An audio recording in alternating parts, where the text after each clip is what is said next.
What's good, y'all? Welcome back to ImMakevelli. ImMakevelli. Today we got Jimmy. This one mistake won the Celtics an NBA championship.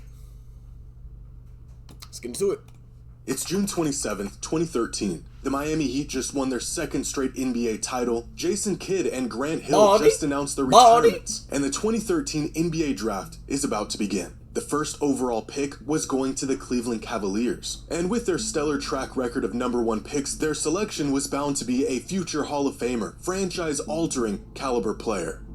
The Cleveland Cavaliers select Anthony Bennett. What?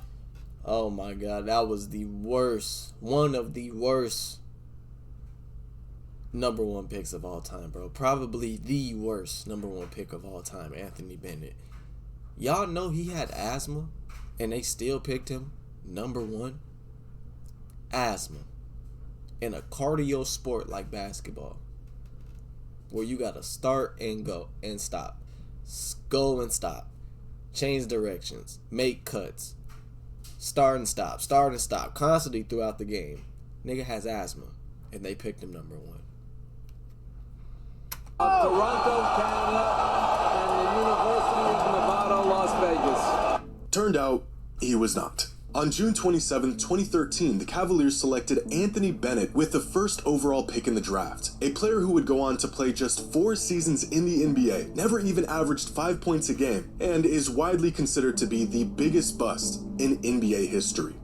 And somehow, the Cavaliers drafting Bennett wasn't even the worst decision a front office made in the NBA that day. What? Kevin Garnett, Paul Pierce, Jayson Terry, all going to the Brooklyn Nets. Celtics get 3 #1s, 2014, 2016, 2018.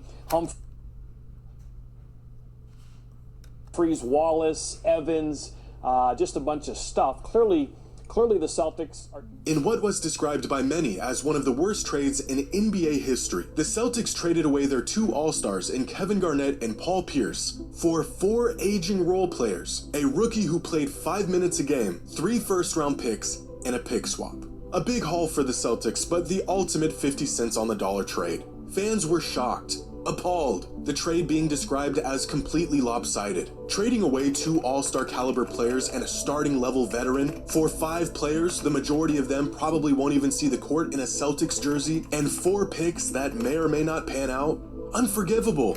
The rumor Celtics next trade is so bad for Boston that Doc Rivers just quit on the Celtics again.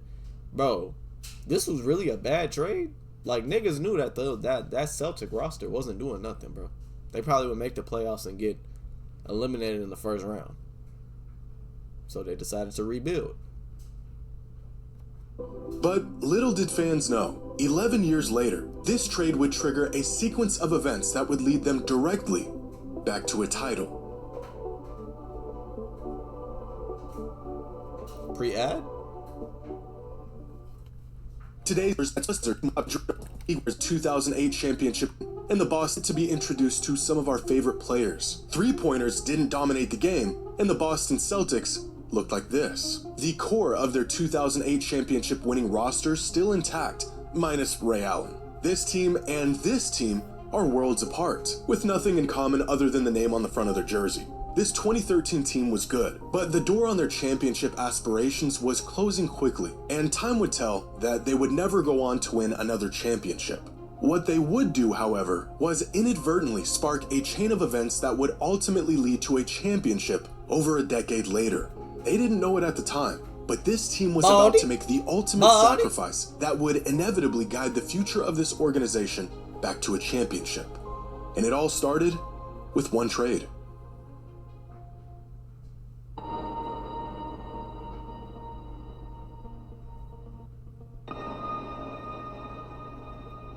Well, there was a huge trade agreed to last night, and this is the one Berman is certainly not happy about. According to reports, the Boston Celtics will send Paul Pierce and Kevin Garnett to the Brooklyn Nets for a package of players including Jared Wallace and 3 first-round picks. Now, the rebuilding movement in Boston is clearly in full effect now. In 1 week, the Celtics nation has said goodbye to Doc Rivers, Pierce, and Garnett.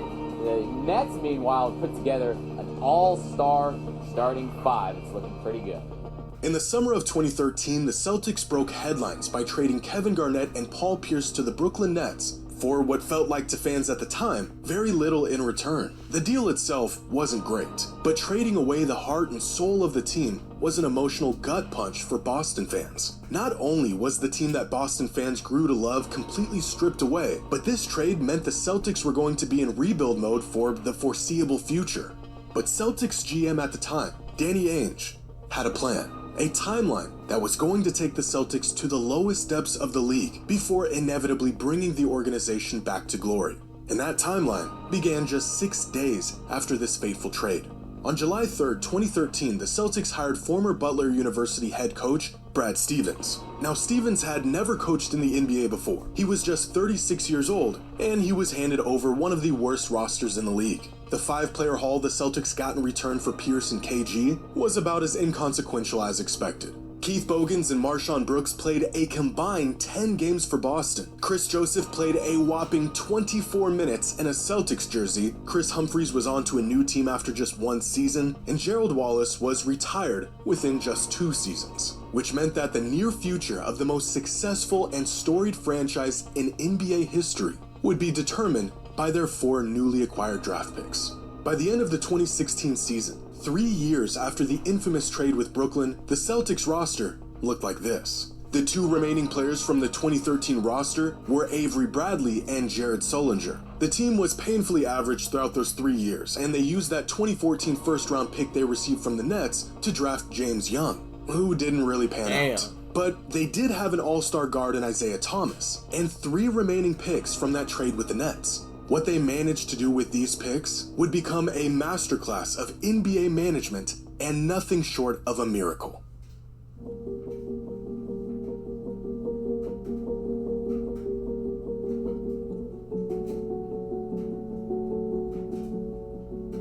It all starts with the Nets being absolute dog water in 2016, winning just 21 games, the 3rd worst record in the NBA. This gave the Nets great odds, winning just 21 games, the 3rd worst record.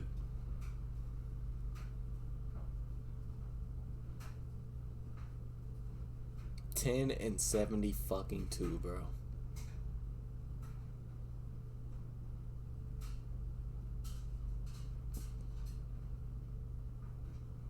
In the NBA. This gave the Nets great odds in the draft lottery and resulted in them landing with the 3rd overall pick in the 2016 draft, a pick that now belonged to the Celtics. Now, at the time, these picks that the Celtics received were a complete shot in the dark. Many people believed this 2016 pick was going to be a mid to late first rounder because no one thought the Nets would be as terrible as they were. Now, the picks and first rounders in 2014, 2016, and 2018. Now, they will probably not be lottery picks because of the fact that the Nets would probably be doing well by then. Turns out this pick wasn't just a lottery selection, it was top 3. And with this 3rd pick, Boston selected a 6'6" two-way guard out of Cal who was getting comparisons to Jimmy Butler. Brown. With the 3rd pick in the 2016 NBA draft, We selected Ben the Boston fucking Celtics Simmons. select Jaylen Brown from the University of California. It's crazy. Jaylen Brown and Tatum could have been on the could have been on the Sixers. Jaylen Brown got off to a slow start with Boston, but the potential was clearly there. And with the addition of Al Horford, who signed in the offseason, the Celtics would go on to have their best season in a decade, winning 53 games, earning the #1 seed in the East, and making a run to the conference finals. Their luck was turning around. The fateful trade in 2013 fading into the past. Could have had but that Embiid, Nets trade would prove to Brown, be the and gift Tatum. that just kept on giving.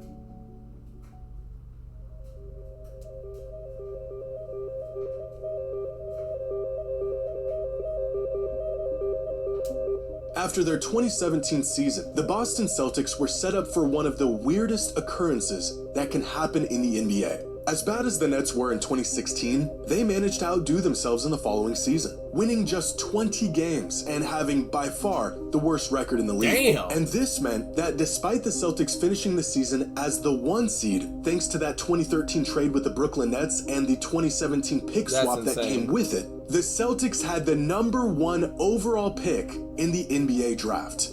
Now, this has happened before, never both mind. in You couldn't have had 1978 when the Tatum. Blazers finished the season as the 1 seed and the Pacers just willy-nilly traded away their first overall pick before the draft, and in 1982 when Cavs owner Ted Stepien traded away their first round pick a few years prior, leading to the Lakers having the number 1 pick in the draft after winning a championship. In fact, Stepien was so reckless with his trades that the league had to step in and make a rule, essentially preventing owners and GMs from shooting themselves in the foot. So the fact that the Celtics had this pick in the first place was miraculous. But what Danny Ainge did next was not a matter of good fortune, but rather genius. Instead of using their first overall pick, Ainge decided to trade down and swap picks with the 76ers. Oh my god, yes we could have. What the fuck? Bro, this nigga Danny Ainge is on some next level IQ type thinking. What the fuck? Giving them the first overall pick in return for the 3rd pick in the draft and a future first rounder. The Celtics front office already knew who they wanted in the draft, and it wasn't Markelle Fultz or Lonzo Ball. They also knew that they were going to get their preferred player regardless of if they were picking 1st or 3rd. So in one of the ballsiest moves in draft history, Ainge traded away the 1st pick for the 3rd, got the player he wanted, and got a free future first rounder in the process. The player they selected in the 2017 draft was just the player they needed. With the 3rd pick in the 2017 NBA Draft, the Boston Celtics select Jayson Tatum from Duke University.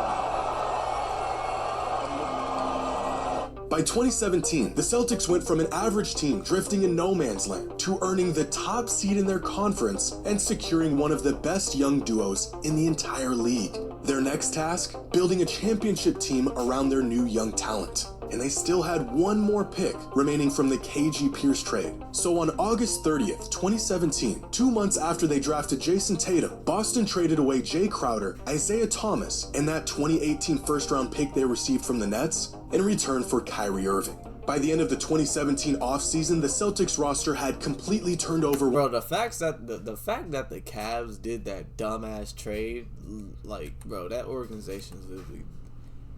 Cavaliers agreed to trade Kyrie to the Celtics for Isaiah Thomas, Jay Crowder, Zizic, and a 2018 Nets pick.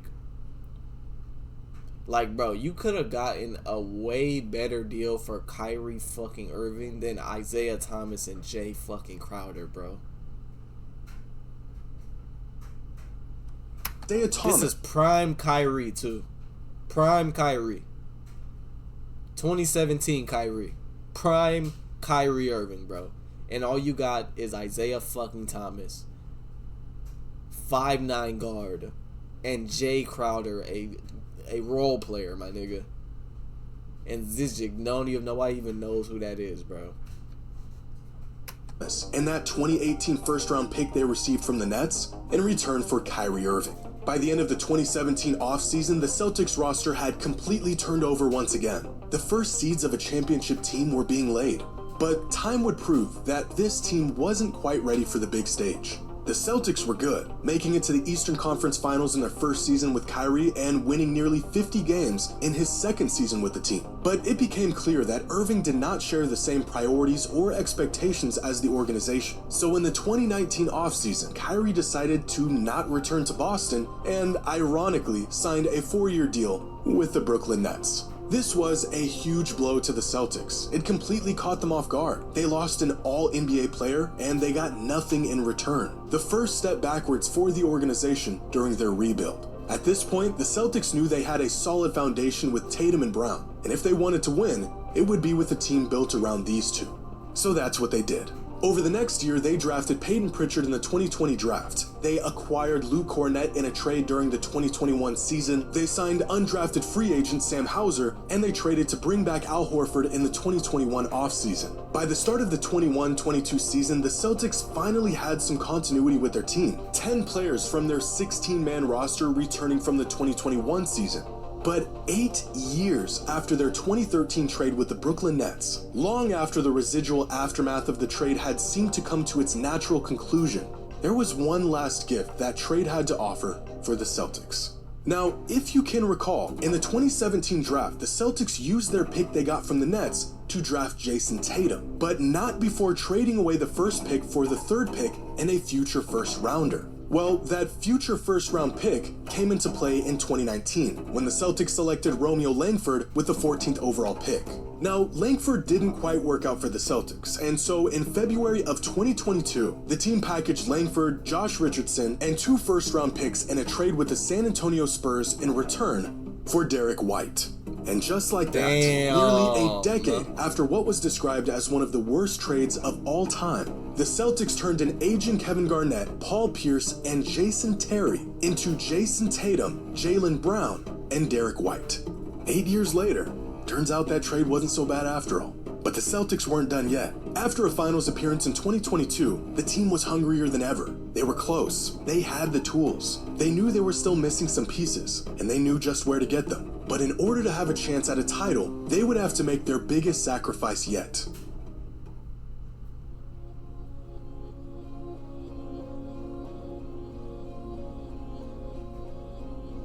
On June 23, 2023, just 3 weeks after their season came to an end, the Boston Celtics broke headlines in a 3-team trade with the Memphis Grizzlies and the Washington Wizards. Through this trade, the Celtics acquired Kristaps Porzingis.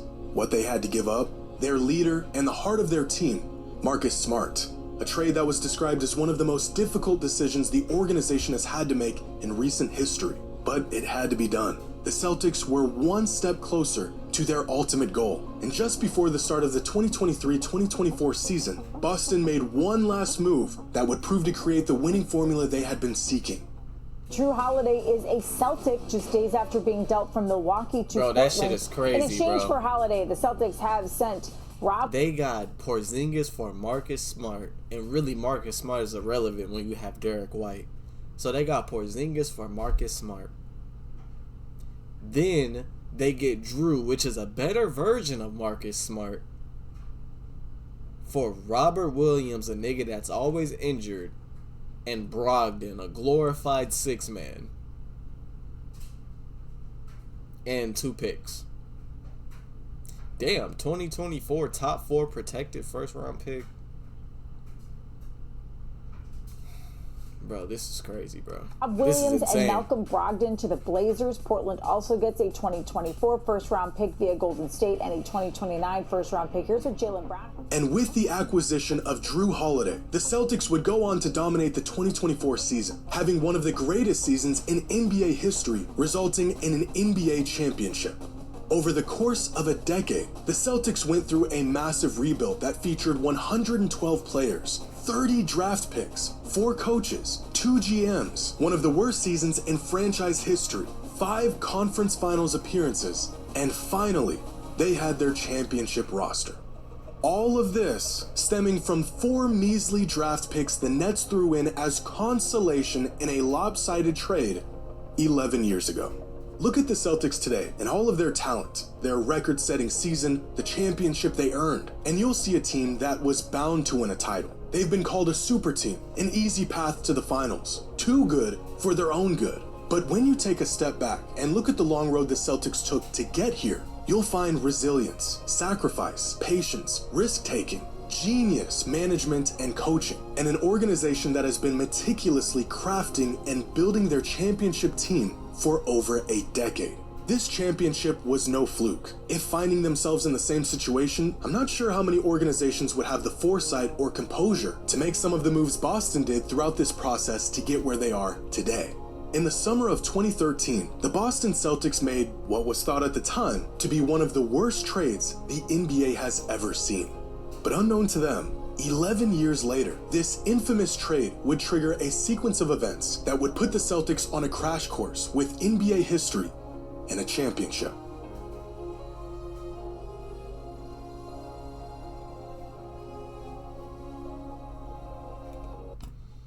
If only the 76ers had Danny Ainge's mind, bro. The GM of the 76ers, who was that, Daryl Morey? Bro, if only you had Danny Ainge's mind, bro. Nigga drafted Markelle Fultz with a broken fucking shoulder. Drafted fucking Ben Simmons. Drafted Michael Carter Williams. The only successful draft pick that you had was Joel Embiid. And that nigga's injured every year in the playoffs.